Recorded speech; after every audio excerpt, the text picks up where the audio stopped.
Going. All right, welcome back to another episode of Persuasion by the Pint. Jonathan Taylor, along with Sean McCool and Jonathan. Today we have these mysterious black envelopes in front of us today with a seal. Like this is some top secret stuff here we're going to be doing today. So we're going to be sniffing some stuff today. Sniffing some stuff today. And you're just going to continue to kill our YouTube rankings. So so we've got a special guest that's going to be talking about scentology, the science of scents. Science of smell. That's one area in persuasion and psychology out of 421 episodes we have not covered. So today we are bringing you a different dimension of persuasion. Yes, absolutely. So let me go ahead and just read our guest's bio, and then we'll bring them on, get the crowd worked up here.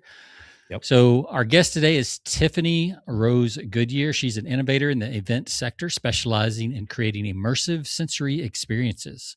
She's got a background in advertising and was the founder of a dessert catering company. She's has a track record of pioneering award-winning sensory-based experiences for leading companies and brands.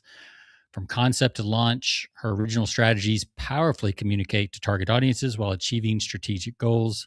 She's an active speaker at industry events and thrives on cultivating collaborative relationships with dynamic teams, partners, and vendors to deliver best-in-class results. Please welcome to the show, Tiffany Rose Goodyear. Hello. Yes, we have a live audience here. Absolutely. Sort of. On standby. All right, welcome to the show, Tiffany. I feel so welcome. Thank you guys so much for having me. I'm excited to be your first out of 422 to talk about scent persuasion, because your olfactory is so important and equally forgotten. Apparently. We've certainly works on me every time, I tell you. It works on everybody. I walk into a bakery and you got me, or a coffee shop, bakery. Or a model home with the cookies baking. That's right. That's big here. Hooked me. Yeah. So even bookstores, man. We were talking about bookstores. Going in bookstores, I love the smell of bookstores. A smell of a book, a smell of an old book. It is nostalgic. It is. Yeah, absolutely. A Kindle never going to give you that. Never. Depends on where you set it and how long it's sitting there, I guess. So if you bake a lot with it and do recipes, there's no telling what a Kindle might smell like. That's right. So, but Tiffany, give our listeners a little teaser of why they might want to stick around, maybe something new they're going to learn. So if you've ever seen a picture of yourself or looked in the mirror, you have this thing literally in the middle of your face. It's called your nose. It's one of the top 5 sensory receptors that we talk about: touch, taste, smell, audio and visual. I think I got them in: sight, sound, touch, taste, smell, right? Smells usually last of the list. Yeah. And as a culture, we're not taught to think about it or to talk about it or to have shared scent experiences. And it is what makes us human. It is how we experience the world. And it deserves at least acknowledgement and discussion. But from a persuasive perspective, it is a tool you can use in order to communicate an idea, a strategy, a feeling, a mood, an emotion. And the more we talk about it, the more we have an understanding of the world around us. So I'm here to talk about it. Yeah, that is cool. I'm looking forward to this. Got my live demonstrations. Yeah, I got my package in the mail 2 days ago, I think, and have not opened anything. Have not done any, sneak peeks or anything like that. So ready for it.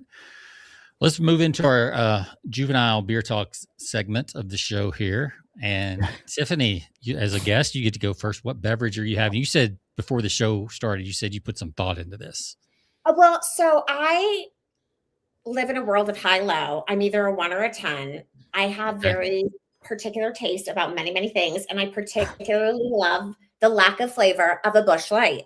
And I get a lot of fun for this. And then I have a vintage pint glass here for us to enjoy today. Cheers. Very nice. So Cheers. I love Bush that. Light. Okay. That is a new one on the show. We have not had a Bush Light on the show, I don't think. So I like it. Jonathan, what do you have? I think I'm going to just smell mine, right? Ooh. Yeah, we're not allowed to drink them today. We're just going to smell them. What do you have, Jonathan? I have from Creature Comforts, I have a Connected Like a Quilt Scotch Ale. Some really cool quilt design. The art design on here is really cool. It says, we are all our own little patchwork with individual lives and character. But when we come together, we are strong and beautiful. Wow. That is a sweet message for a can of beer. 6% ABV. Yeah. There we go.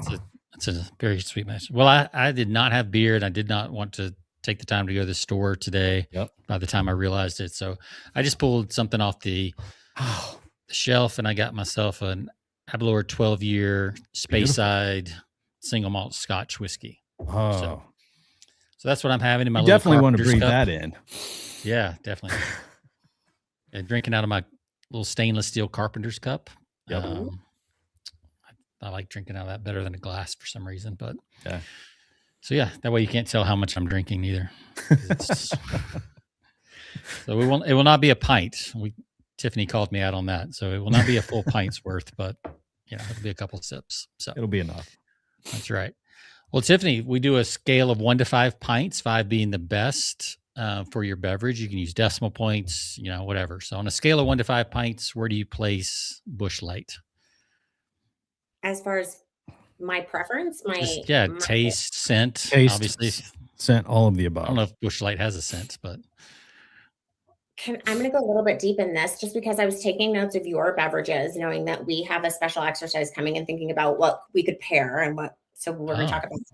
I think the reason that I love Bush Light, and it's a 10 out of 5 for me, is because it doesn't have a lot of flavor. And my life is like overwhelmed in fragrance, which is very similar to flavor all day long. So when I go home, my home is not scented, and I prefer the flavorless, slightly alcoholic, water-like.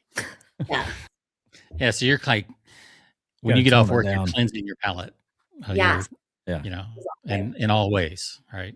So all 5 senses need a good cleanse. So, all right. Reset. Jonathan, what do you give that lovely, endearing beer there? It's beautiful. I got to give it a little, it's going to get some love for the art on the can. Mm-hmm. Outside of that, not overly impressed with the smell or the taste. Coffee was great. Coffee was good. I'll give it a 3. I'll give it a 3.8. 3.8 out of 5. I'm going to give mine. This is a single malt Scotch whiskey, 12 years. I'm going to give it, got a pretty good amount of smoke to it. So I'm going to give this is a good one. I'm going to go 4.5 on this one. Oh, 4.5. It's a nice one. You said it's a 12-year, right? Yeah, it's disappearing pretty fast for a 12-year. So yeah, now I give it a 4.5. So nice. Very good. All right. Well, Tiffany, cheers it up to a good show. We forgot to do that, I think. So cheers. Yeah, we did. We didn't do our traditional chink, whatever. Yeah, I jumped ahead of that one. So I was so excited about the coming scents. I'm just like, let's get on with it, because I'm wondering what's going on. All right, Tiffany, tell us a little bit about your background and how you started out, because we were having this conversation before the show, so you gotta give us some background. I think sometimes in life your path is lit in different ways, and sometimes you take the well-lit path, even though you don't know where it's going. And I would describe my professional career as such. So I was a philosophy undergraduate because I thought I'd go to law school, and I love the idea of persuasion, right? Like to litigate in court is perhaps the most consequential level of persuasion, right? And as are politicians, right?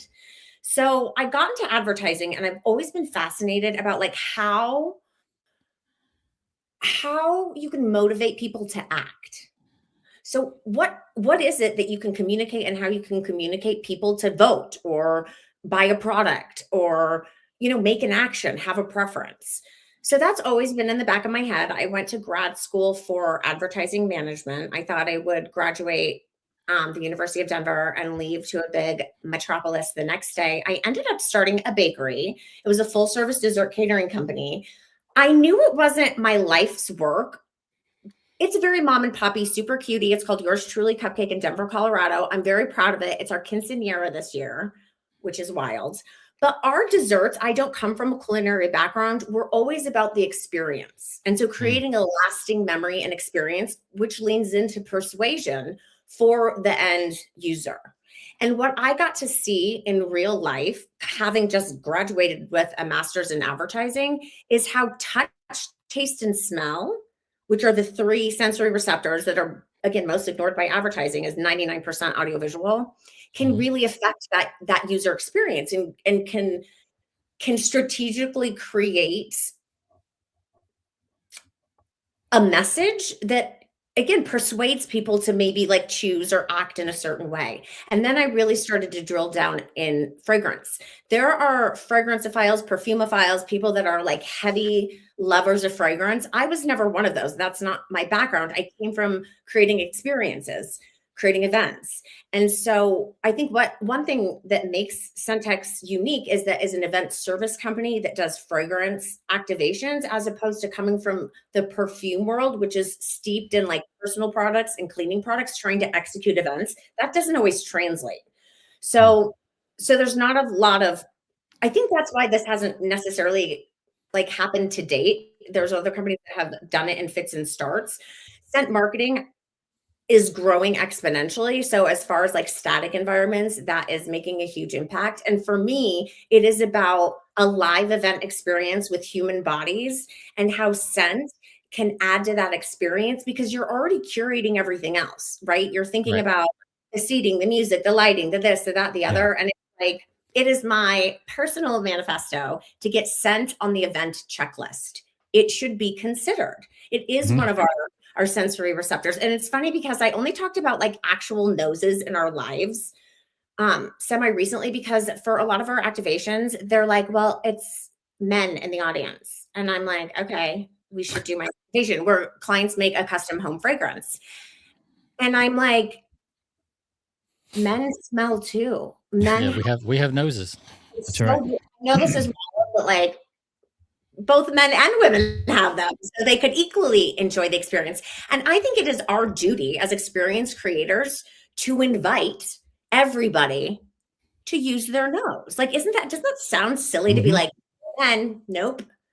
Yeah. No, it's crazy. And I love what you're saying here, because like you said, if you have a wedding event, like it's definitely catered for the eyes, right? It's catered for you got the music, for the sound, the speakers, those are your primary senses. There's a little bit of touch going on with like seats. Do you pick the cheap seats so people leave earlier, or do you pick a little bit nicer seat, glassware, silverware? Yeah. Restaurants, the silverware has to be the right weight, or else it's, it kills the whole experience. If you have cheap silverware, or it's too heavy for the type of food you're eating, like there's so many little things that go into all that stuff. So that's 3. But you hardly ever hear about people talking about scents. So I'm other than the only thing that I think I've heard of very intentionally around scents is like baking cookies for an open house for realtors. Like they've been doing that for decades. Well, I know hotels they do scent marketing all the time. And it's very intentional. The high scale, obviously, a lot of the high scale hotels, when you walk in, they have to have a very specific scent that it's all intentional to bring you back, but it's their scent, it's and a lot of it goes into nostalgia too. I know scent takes me back, certain scents take me back to days past, it's very nostalgic on when certain aromas come across, right? Oh, yes, I like that. Go ahead, Tiffany. Well, so everything you're saying is absolutely spot on. Luxury hotels do it well. I've stayed I think I was at a La Quinta Inn, and outside of Tampa, Florida. That smelled like a Denny's restaurant, right? You know what? High low here. If I'm paying for it, like Quince, when a client's paying for it, it's 5 stars. But it's all about balance. Yeah. And they did it, and it's like I always applaud them for making the attempt because it is important, right? And your mention of nostalgia, where the neuroscience of it is that your olfactory is in the oldest part of your brain. It's sometimes called the lizard brain. Mm-hmm. It is deep in your brain. Scent molecules actually touch your brain, so it's the only sensory receptor we have that like tickles your brain. Yep, it's hardwired into the brain. It's in the limbic system, which is also where memory and emotion are. So when you smell that scent and you're just like instantly transported back, we often don't even have the words to describe that experience because it bypasses language. It bypasses our rational thought, but it is a time machine. You can walk down and smell a grandparent or your high school crush, any of those things. And I think that's what makes scent so exciting. Mm-hmm. Which is also when I do talk about my work, everyone's like, oh, that makes sense because we all can relate to it. It's just, even in the English language, we don't have a lot of scent words. It's hard to describe scent. We use flavor words or in my industry, when we're creating scent, it's like, is it sharp? Is it bubbly? Is it effervescent? Is it powdery? We're just not taught a lot about scents to begin with. And there's like, in the academic canon of like philosophy and psychiatry, we decided that scent wasn't important. I was a philosophy undergraduate. I mentioned that. I would have never thought for a million years that like that fact and scent like had anything to do with each other. But Kant said that scent was the least important of the senses. It most closely linked us to animals, and we are not animals. We have morals and ethics. So scent is our base scent, like we don't respect it and we shouldn't be even talking about it. Why acknowledge it? Right. So hundreds of years of Kant. Yeah. Right. So it's like, okay. And then Freud, have you guys heard of this guy, Freud? He's like, vaguely. Right. So he, first of all, was a anosmic by the time he died because he did so much cocaine. Secondly, he also discounted completely the olfactory and the sense of smell. He would perform surgeries on women, because we love to be the guinea pig, for menstrual cramps, and like did something to remove their olfactory like bulb. He only stopped doing it when he killed a woman. Oh, so wow. You think the men of academia had decided for the Western culture, which is where we reside today, that scent is not important. And so that is crazy. It never was. That's crazy. Yeah. Cause it is such a, I mean, we do take it for granted, but you're always smelling. It's like when you come home from vacation or something, you smell your house and you're like, oh, this is what I smell like. Sometimes it's good. Sometimes it's bad. You're like, oh, it's not pee. Yeah. It's like, wow, I have that many cats, huh? Or whatever. Like, but everybody, your house has a scent. You don't realize it being in there because you're just used to it. Yep. Okay. So I just thought about that tagline that you said. Did you intentionally say that makes sense? Is that part of your tagline? That makes earlier, but people not sense, but sense. And not my tagline, but it is funny because it makes rational sense talking about scent. So I joke about that. But exactly, you relate to it. Once I start talking to people and people are like, oh yeah, we smell all the time. Every space you've ever walked into has a scent. Every person you've ever been intimate with has a scent. Yep. There's some research that says like you'll never be a best friend with somebody if like your fragrance profiles don't vibe. And we all smell. I mean, that's what makes us human. That's what makes us mammals. We have mammary glands. It's all related to scent. And like one of the sad facts about fragrance and olfactory is, and it occurred obviously we started talking about it during COVID. So COVID was actually good for the scent industry. And then it's like, people only appreciated their sense of smell once they lost it, right? It's like your world loses color. I think of that movie with Reese Witherspoon where it's like from color to black and white, or Wizard of Oz. Like a life without fragrance is a life without color. And statistically, this is the sad part. people that lose a sensory receptor. So you lose your hearing, you go blind. I don't know much about losing your sense of touch, but I'm sure it's possible. And taste and smell are related. You're most likely to be suicidal by having lost your sense of smell. Wow. Most people would choose that, right? We'd be like, well, smell, who cares? I want to see and listen to music. But really, like, you're no longer attracted to your husband. You no longer people don't realize the extent of that, because like you said, during COVID, when you lost your smell, a lot of that plays into taste too. You can't 100%. taste. So it's like, I mean, it doesn't just end with smell. It also trickles down into other senses that we have. So I can see that. I can definitely. Well, I'm curious, Tiffany, like when we say sense and you say, smelling someone that might, you kind of make a decision about being a friend. Now, obviously, like there's very strong scent. How subtle can the scent be and still have an effect on your like choice and persuasion and all that stuff? I heard something 100. Like, is it noticeable? Does it have to be noticeable or not? You would notice if you didn't like it, right? Like we've all smelled people. And sometimes even like, again, I read a lot about scent. They say that like sometimes it's, you don't know why you don't like somebody. Yeah, that's true. Their scent. And part of this again goes back to bypassing language that you mentioned earlier. It's like there is some subversiveness of this. And a scientific fact I heard a long time ago is that part of like the smelling of pheromones in two people that are going to procreate is you subconsciously smell each other's immune system.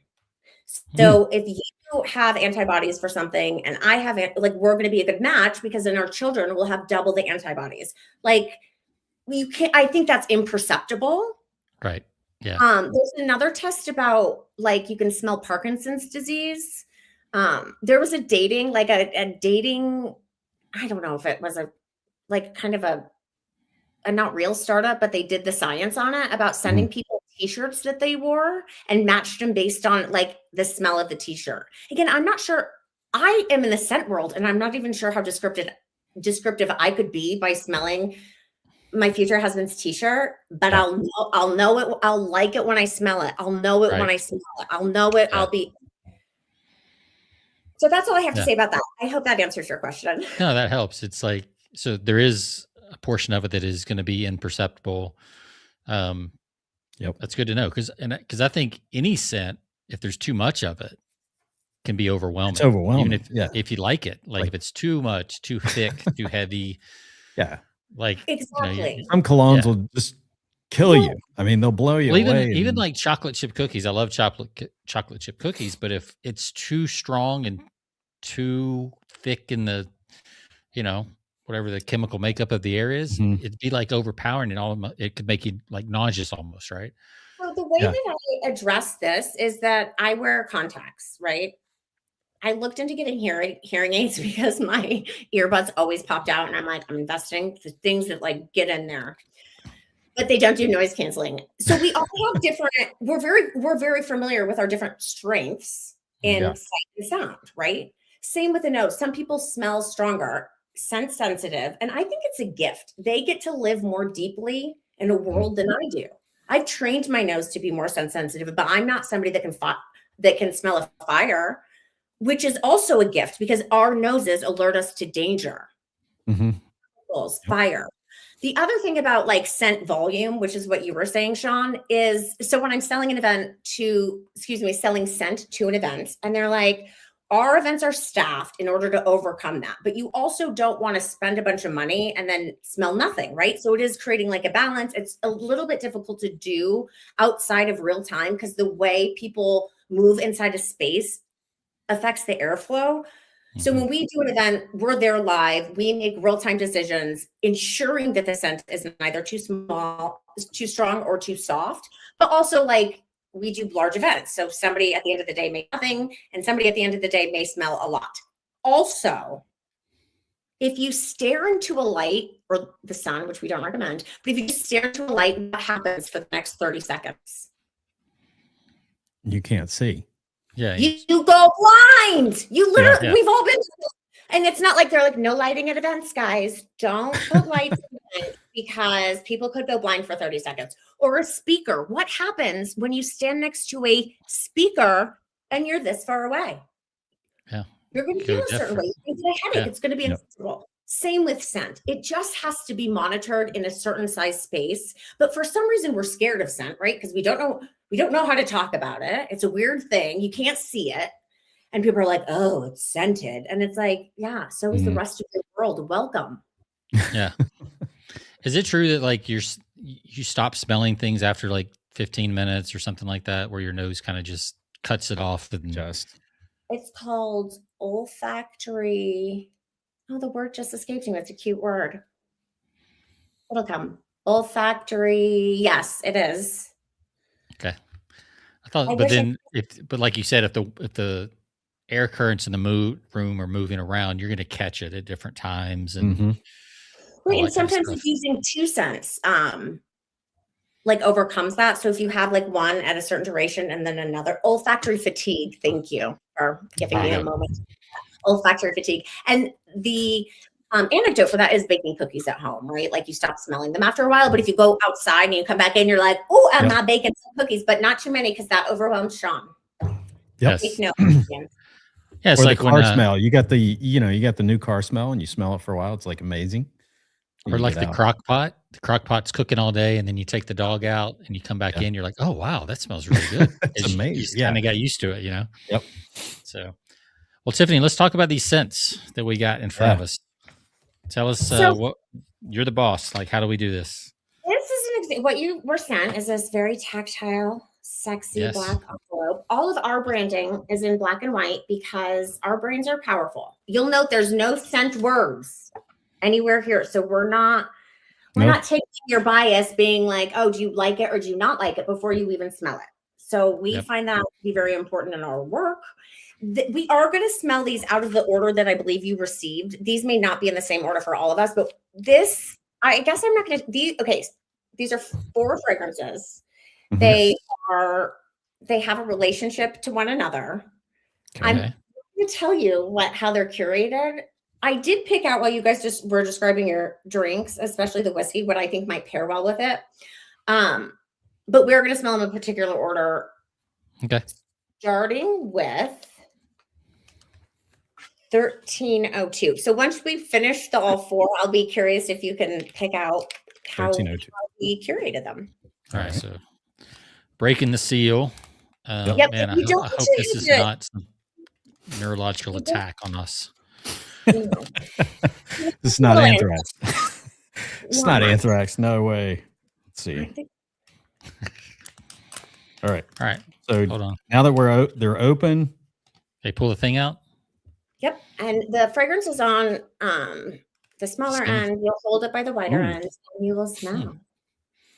Oh. Yeah. So we get gentlemen. So are we supposed to put notes on the little envelope? Is that what the blanks are for? An event. Yes. I'm doing a hotel in Denver and we don't usually do static environments. We do dynamic environments, but she essentially did this yesterday with her fragrances. And then she has to ask the GM and the owner and everybody. So they'll all take their notes on this because I don't know about you guys, but our memories are failing.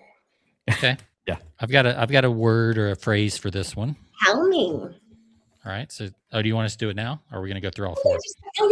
We can talk about this one. So what came to my mind is fresh laundry. Interesting. I can see that. Like coming out of the dryer or, while you're folding clothes, like delicate. It's a delicate fragrance. Yeah. Delicate's a good word. It's funny. Like I just felt it on I didn't put it in my mouth for my listeners, but like I did feel it on my tongue as I sniffed it. You know what I mean? Like I smell it and then I can feel my taste buds like lighten up when I smell it. It's weird. Jonathan, what do you smell? Oh, you primed me. And so now I'm thinking of laundry. What were you thinking before laundry? I was thinking like something floral. Like some type of floral scent. Perfect. Let's move on. We'll get, okay. But it does smell like, I can see that. I can visualize fresh sheets. Springy. On the bed. Yeah.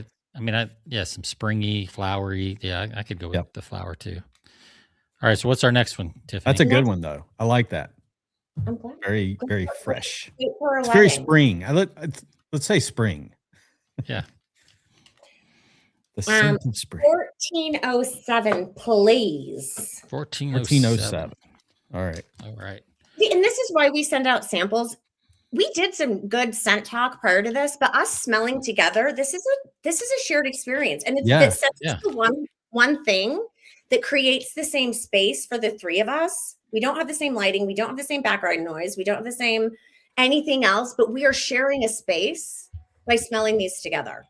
That is very different. Man. Wow. I'm going to let you go first, Jonathan, since I primed you. Man, I'm trying to think. It smells like almost like a switch ends, Jonathan. You're holding it on the more saturated end. Oh, I am? Okay. I thought the bigger end was what I should be. The bigger end is what you should be holding. You always like holding the bigger end, don't you? I would say cedar. It's got a cedar smell.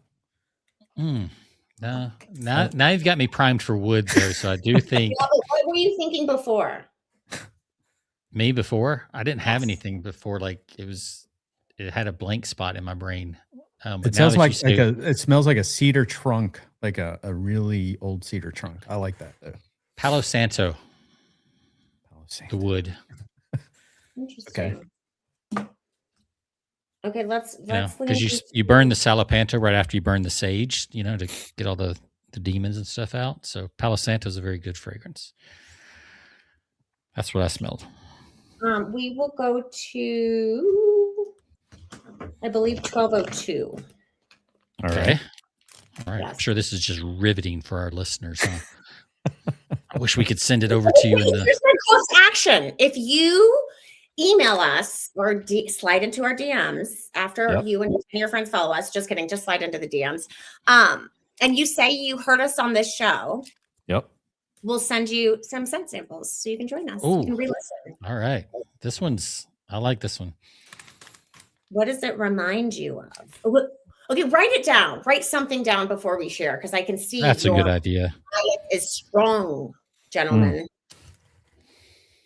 Okay, see, this is what's great about a Bush Light in this scenario too, because these are 4 different fragrances, and the Bush Light goes with all of them. Yeah. Is this the one you think should go with the whiskey? Yes. It's the first one. It was the one. I hope yours isn't. I wrote this one down first, but I did choose a runner-up. But Jonathan, I didn't understand your taste profile of your beer as much, so I'm curious what you think would go with that. Once we get through with all 4. Oh, okay.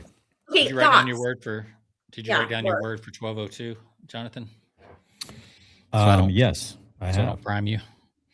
Yes, I have. All right, I wrote Christmas. Okay. And cinnamon. Don't say that. Can't have both. That was mine. Cinnamon. I gotta say something else. Oh, is that what you had? You had cinnamon? I had cinnamon or Big Red. Remember Big Red? Yeah. That's what I thought of. I thought of a pack of Big Red when I smelled this. There you go. There's the nostalgia right there. That's right. I tried to find a pack of Big Red the other day. Do they even make it anymore? I think they do. Well, sure they do. I in my personal life, I'm trying to get TikTok famous doing my gum and drink pairings. I'll have you know. Yeah. And I did double mint and juicy fruit recently, which is the same lines as Big Red. Yeah. Oh, okay. And cinnamon gum pairs with hot chocolate. Actually, that's where your listeners should also follow me, Tiffany Rose Goodyear, on the TikTok for my gum and drink pairings. Ooh. Who would have known gum and drink had a pairing profile? I thought everybody did that. I'm like, wait, you don't choose your gum. No. Yeah, you're right. But do you do this for wine too? I don't drink wine. It doesn't. I could probably do a wine. I could find a wine. I do it for alcoholic beverages. Okay. I could do a gum for an old fashioned, actually the gum I chose last night did not pair well with a Michelob Ultra, but it could have been good with an old fashioned. I might have to try that. Cinnamon. You said cinnamon pairs well with hot chocolate. Yes. 10 out of 10. Sure. Wow. I remember that. Okay, we digress. One more to go.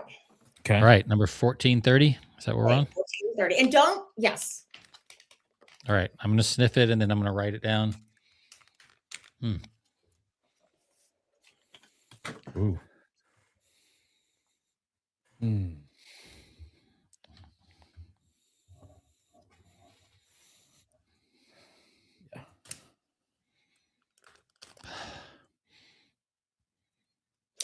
I'll do a play-by-play. These gentlemen have happy looks on Yes, their faces. we're They like are smelling, engaged. they are Okay. watching, they are concentrating.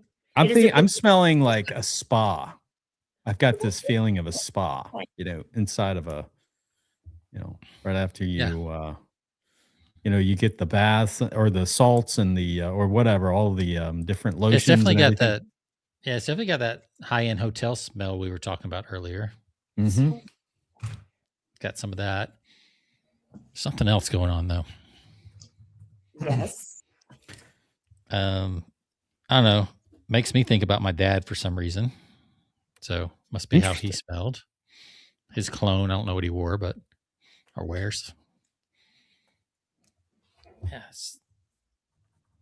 It's definitely still some woodsy evergreen going on. Yes, yes. Yeah, I would say that. And the I would say reason evergreen's that's a good description. okay, Yeah. so you guys really started off strong with what this fragrance family is, Mm-hmm. with your final description of 1302, the first one we smelled, but you leaned into it for the next. We kind of missed that. We weren't quite as on point for the second one, but you got there for the rest of them. So I've never asked these questions this way before, but any idea Yeah. what these four sort of are? I mean, it definitely feels like they're all like woodsy What did things, you except the first one. The first one was I don't get the woodsy stuff. what did you say for the first one? Laundry. What did you guys land on for the first one? What did we say?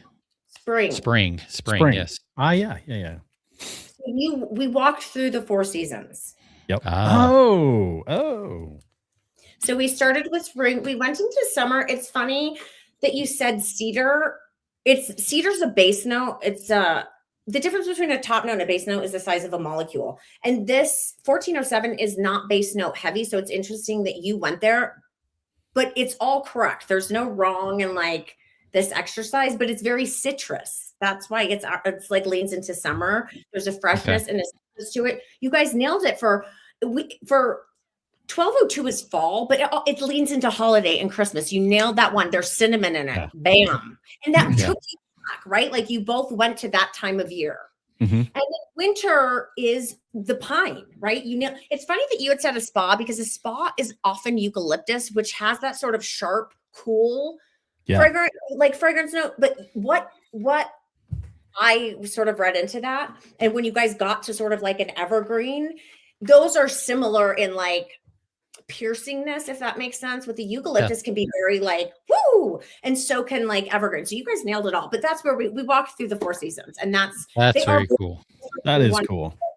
Love that. But it's a good entree, right? Because we all know in North America, what our seasons lean into.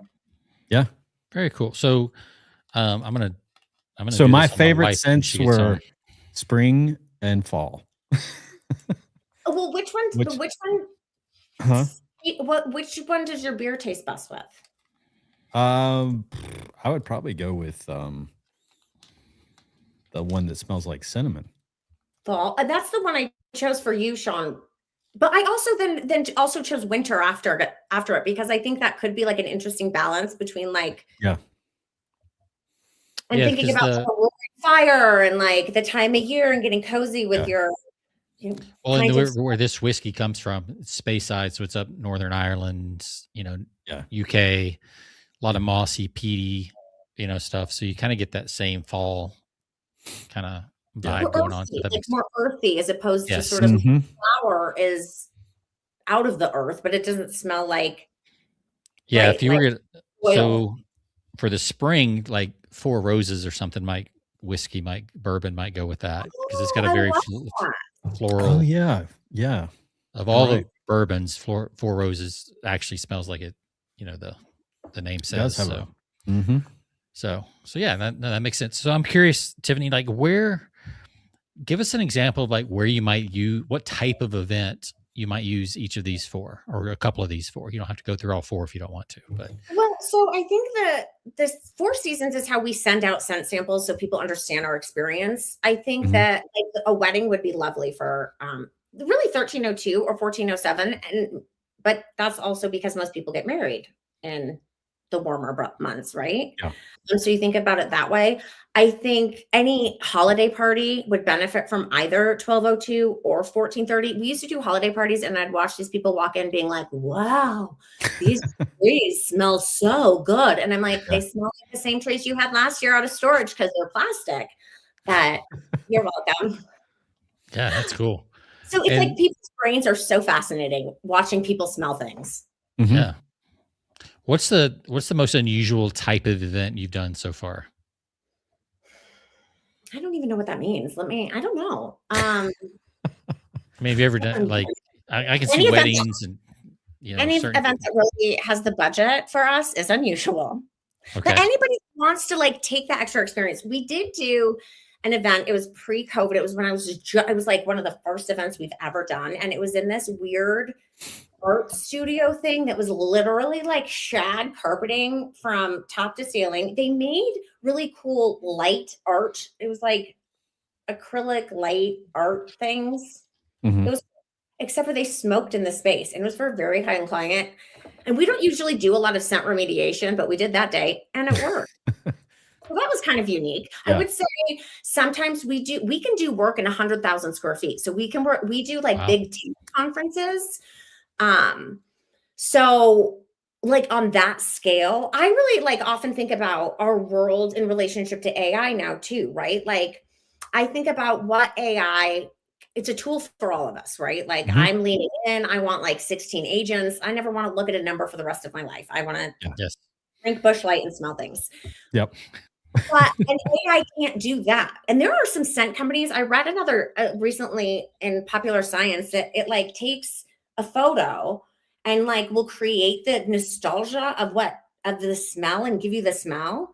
So to like create you a memory you've never had.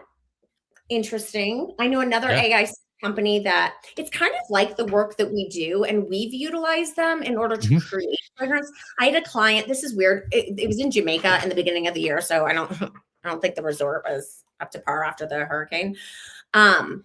But they wanted like construction. They wanted like a warehouse or like cardboard. It was weird, but I'll do anything.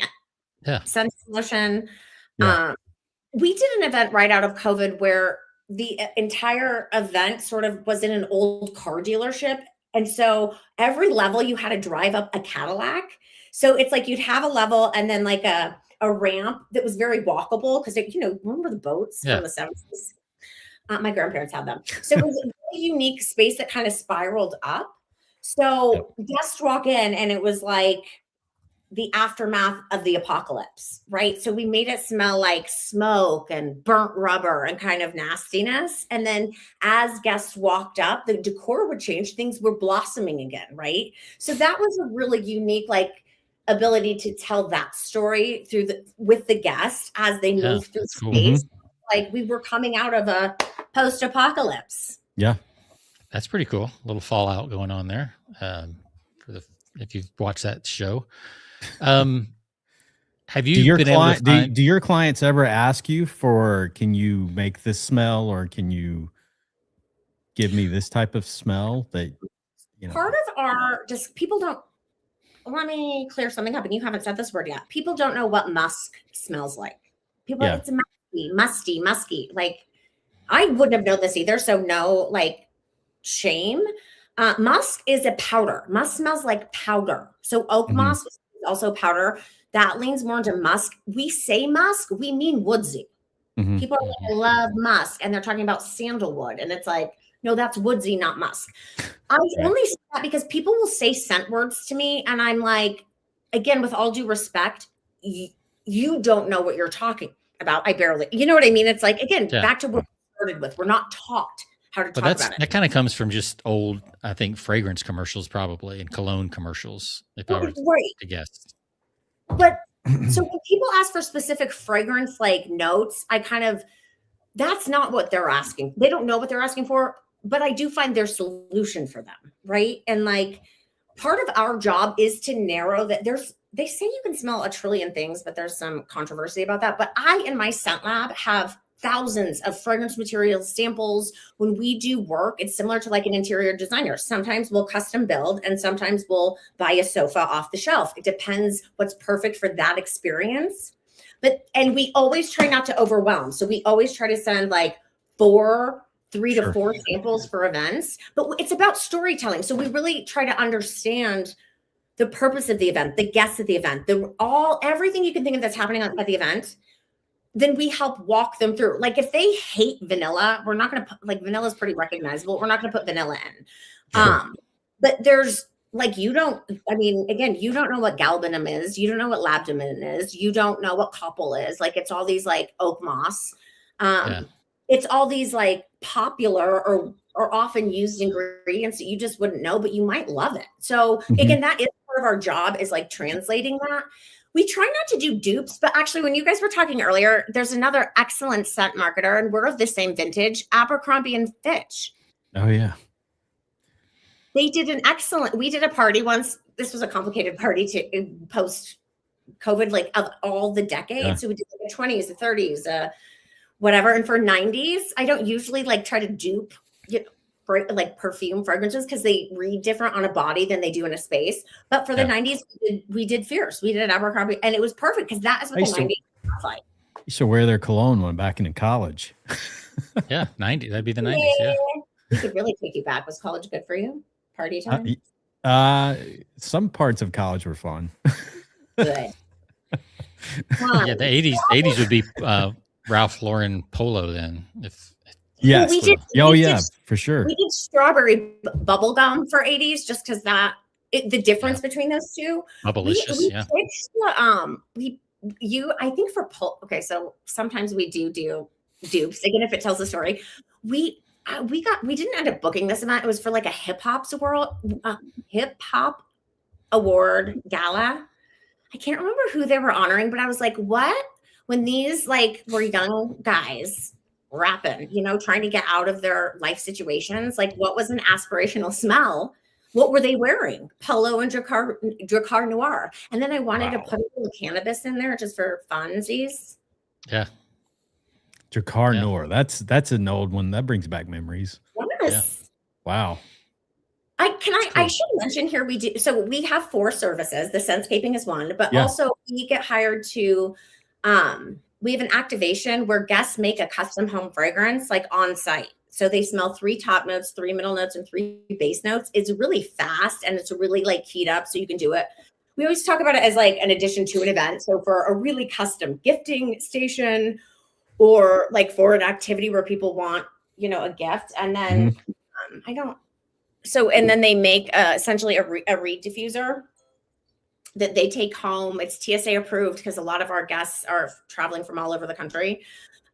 So that's a really fun experience. We do a workshop as well. So like for a team building activity, it's like this. Like, I hope you guys learned a little bit more about each other just by talking about fragrance. You mentioned grandpa, you mentioned college, it is talking about our memories, and it's intimate, like our relationship with scent. And it invites us to get to know each other better. Absolutely. That's what I love about it. Have you done any studies? Go ahead. Go ahead, Sean. All right. So have you done any studies or seen anything like if it's like an event where there's sales from stage and there's certain scents that make people more receptive to buying? Yes. Have you gotten into that kind of that?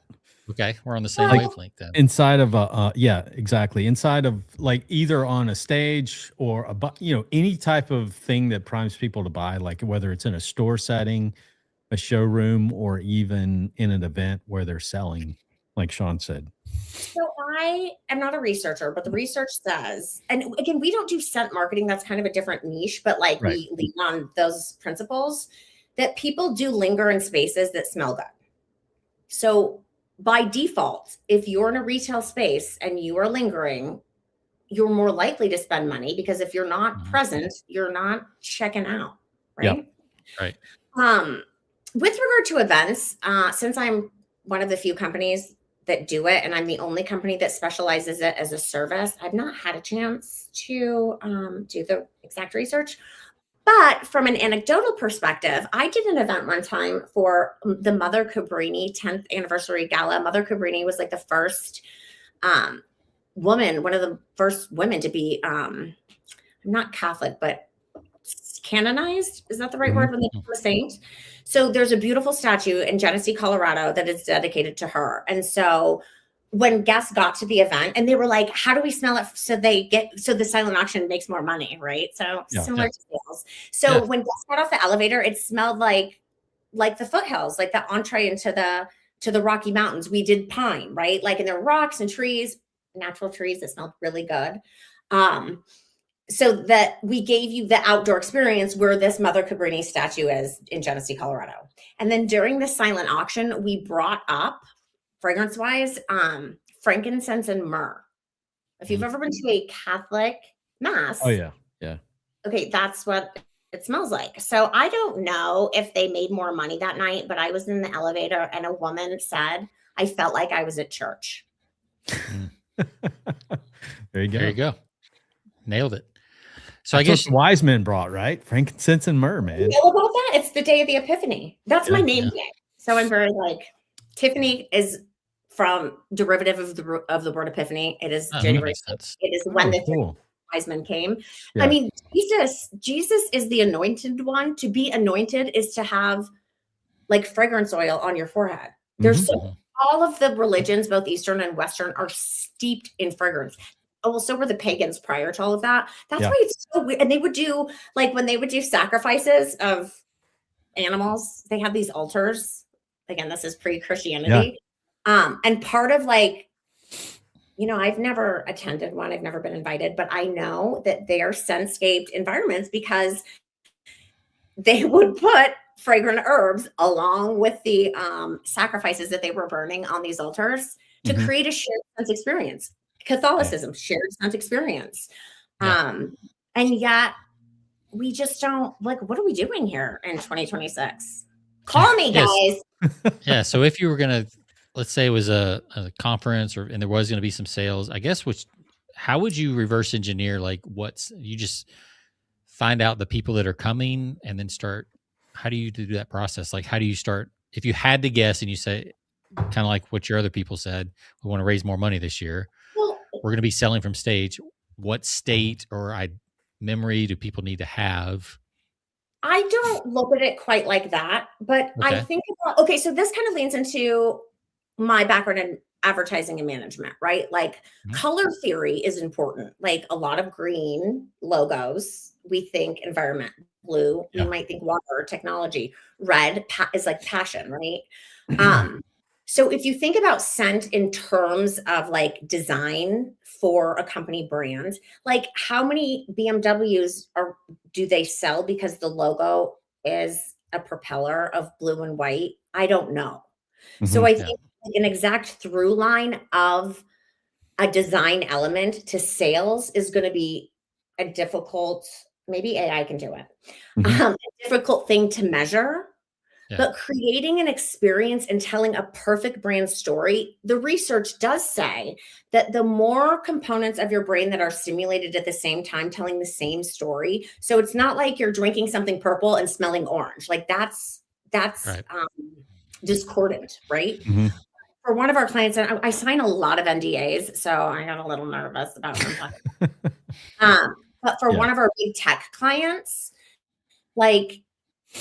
it's about telling that story along with all their other branding. And we use color theory in order to inform our decisions with regard to scent, right? If you think yellow, or this again is why we don't use color.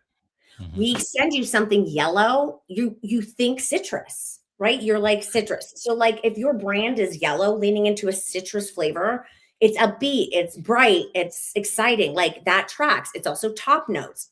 Makes sense. If your brand is a whiskey or a scotch, you're looking into deeper colors, right? Caramel and browns, or even leaning into burgundies, right? Well, those would be more woodsy flavors, or woodsy, fragrances. They're bigger molecules. They move more slowly. They're a little bit sexier, right? They're like creating just a different mood. So you're not going to use a citrus probably when you're talking about something that's discordant to that. Does it? No, And that makes a lot of sense. Yeah. Yeah. So if you got all this branding going on, you'd want to look at the colors and maybe start thinking about what scents match those colors. That's interesting from a conference standpoint. Right? Exactly. Yeah. Like we did something Palo Santo for the same client that just popped into my head, actually, because they were creating like a vignette inside of the huge conference. So we used Palo Santo. That's where we leaned into. I think the client had mentioned that they liked it and it worked. So great.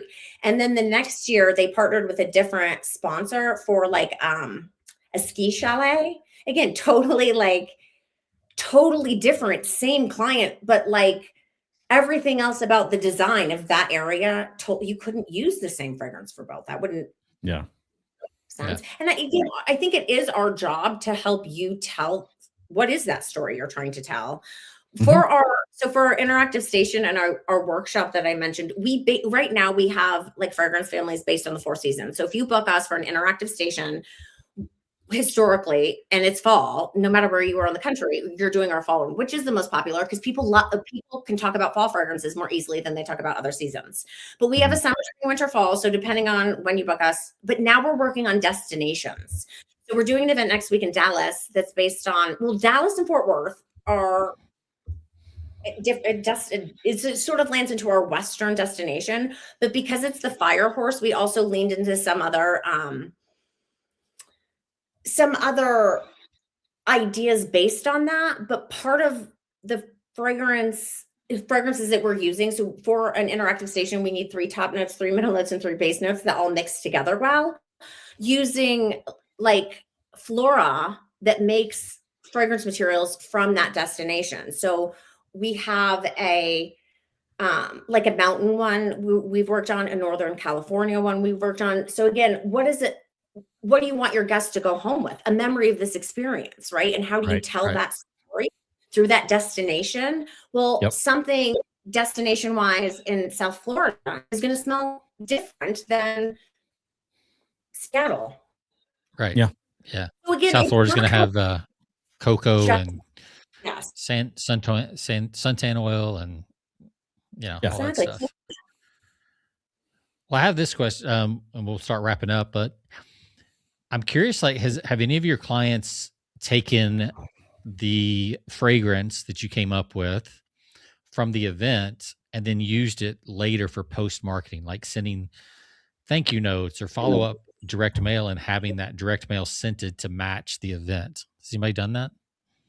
No, but we have explored wedding invitations, which is similar to what you're saying on the reverse. It gets a little complicated because scent what is scent? It's a volatile molecule, right? Like scents are floating around all the time. Eventually they disperse. You have to really get a concentration to even like kick it in our nostrils.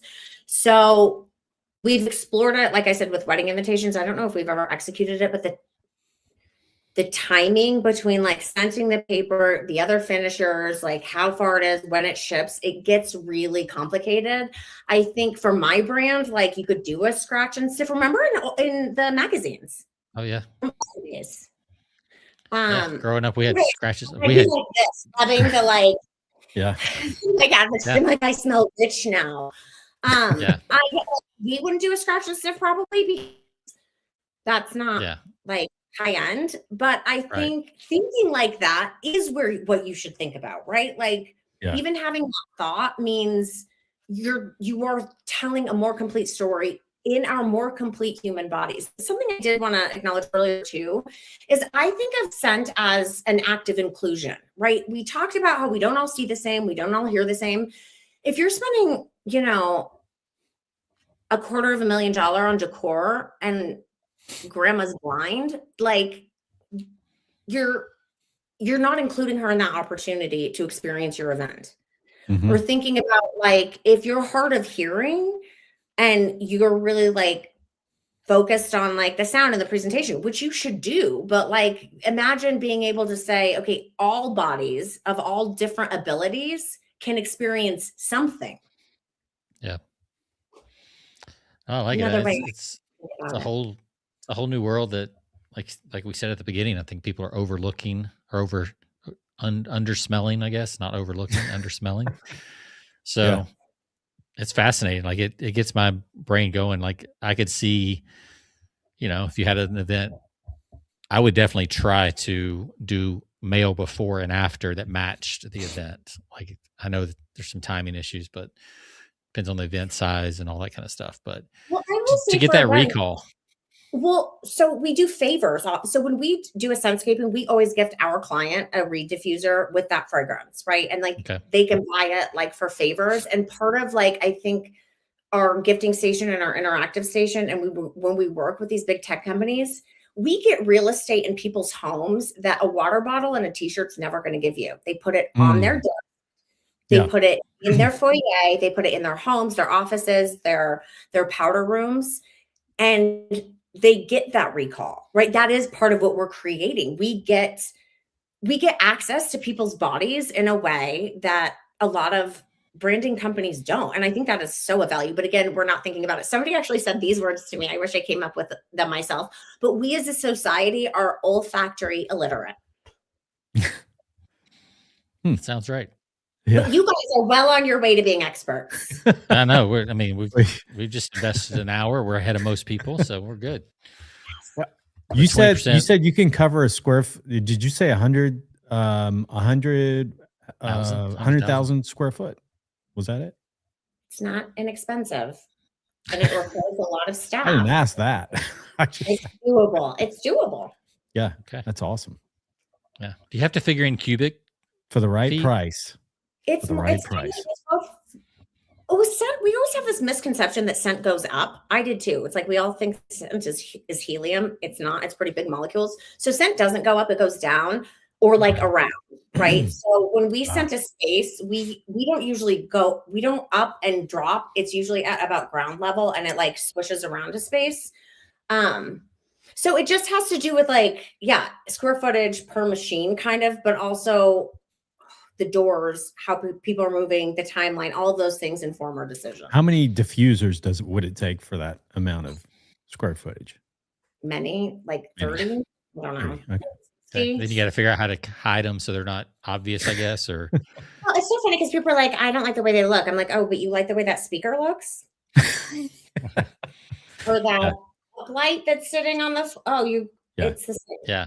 Sorry, I'm a little spicy when people are like, that's a good comeback. That's a great comeback. Absolutely. That's 3 feet taller than my machine. Yeah. No, I got it. Well, this has been good stuff, Tiffany. We could probably continue talking. Yeah, absolutely. Like, where can people find out more about you? Or I've got your LinkedIn pulled up, and I've got your Scentex.com. It's Scentex.com because it was a $26,000 URL. I'm self-financed, guys. Put the hyphen in only for the URL. I do own the trademark.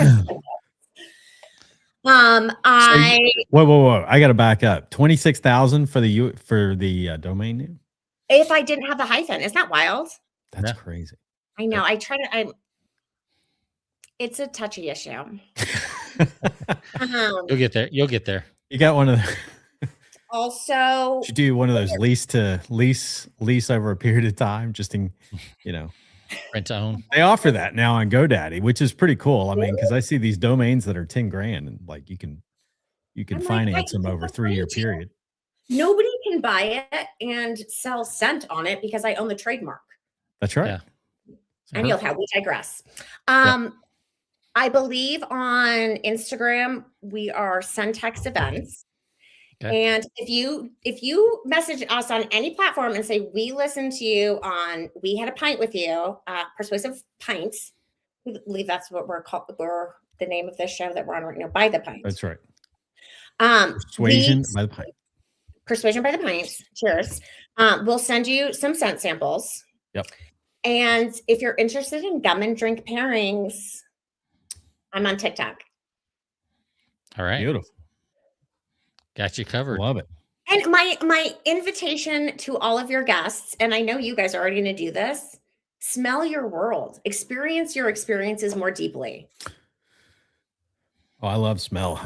What's your favorite? My favorites, I think I was trying to think, what's my favorite smell that is non-food related? And I would have to say the smell of leather. I don't know what it Okay. is, but the smell of leather. I thought you really- were going to say campfire with your love for Well, outdoors that's camping. a good one. I like that. But there's nothing quite like the smell of fresh leather. I don't know. Yeah. Yeah. You, Sean, Different types what's of leather. your favorite or your favorite scent memory? That's always a good question Yes. too. Oh, I mean, leather's definitely up there. Like a good, you know, my wallet's leather. Like it's definitely a good smell. New car, you know, nice leather. Mine's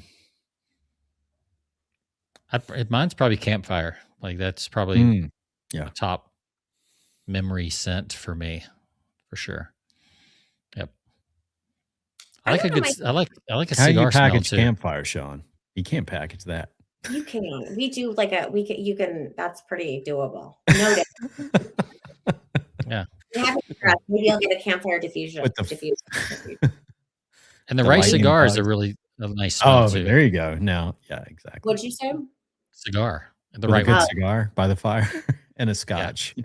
All of those scents coming together. And yeah, these are all base notes, which people gender sense and often call them masculine, and we know why, right? Yep. Yeah. Yeah. So that's a good trio right there. I mean, depending on the type of event you were throwing, like I could see that being a very, you know, good event and very, like that'd be a very memorable thing. And then you could follow up with, I mean, my mind as a direct response copywriter goes to like, how could I follow up on this and re-trigger that with a gift or, you know, a scented card or, you know, anything like that. Scented. Yeah, absolutely. So. Something direct mail with that scent. Mm-hmm. I guess you could send these out. I don't know how, but you have to, because this doesn't. We send these out, and they have some of them, depending again on what's on here. Like if it's a base note heavy, it lasts way longer than a top note, but they last months to a year. But you have to like. But we play music. We look at pictures. Like, why not pull out the scent and be like, take me back? I agree. You know, it's like some people, if they really do like a webinar presentation, if they're doing a big webinar presentation or online, they might send if they're doing it ahead of time, they might send out like popcorn for you to make popcorn while you're watching, you know. Yes. There's another great scent. First impression's everything. Theater. And I think, what is the first impression you get when you walk in someplace? The first thing that hits you, in my mind, is the scent, right? Yeah, I mean, usually almost even before any visuals, you get hit with only if it's curated, or it stinks. Yeah. Yeah. Like if it's a neutral, if you're walking into the DMV, you're depressed to begin with. Yeah, that has a certain it's a mix of or like industrial carpet spell to it, right? It's got that. Right. New builds can be an issue with smell because the off-gassing. So but I'm so glad you guys your little brains are just like I'm curious. This has been fun. That's something that, you know, the box guy that we had on a year ago, that's something he could learn. Yeah. He could add to this. So definitely something that he could add on to his experience. He creates these shock and awe boxes for like publishers or people who have books or courses, and they'll pack all kinds of like things that go along with like a course or a book as kind of an upsell package or things, or even events. Do you recall his business? I'll look him up. I don't, but I'll send it to you after the show. I don't remember. Well, don't forget my business. It's called Scentex, Scent Experience. It has the word sex in it. So can't forget that one. Don't forget this one. And and we'll definitely have on our show page, episode 422, we'll have your website, all of that. And you can find out more. This has been so fun. I mean, Tiffany, thank you so much for spending some time with us today. We're gonna send you to our green room just for a few seconds. Sean and I are gonna close out the show, say goodbye. And if you've got a few minutes, we'd love to talk to you real quickly on the back end. And thank you guys. Thanks to anybody that listened to this. Again, Please smell your world. And it was an honor. Smell your world. I love it. Thank you. That's good stuff. That's good. Which was your favorite of the 4? I think the cinnamon, the fall. 1202. Fall. Yep. The old 1202. Nothing like a 1202, right? I think that would, I think either that one or the last one would pair well with this beer. And she said either fall or the winter smell. So, but I love the first thing that came to mind, as I told you, the big red gum, the cinnamon smell. It just brought back memories right away. But that's cool. I love that smell. I think mine was probably, it was probably that or the winter, the evergreen woodsy.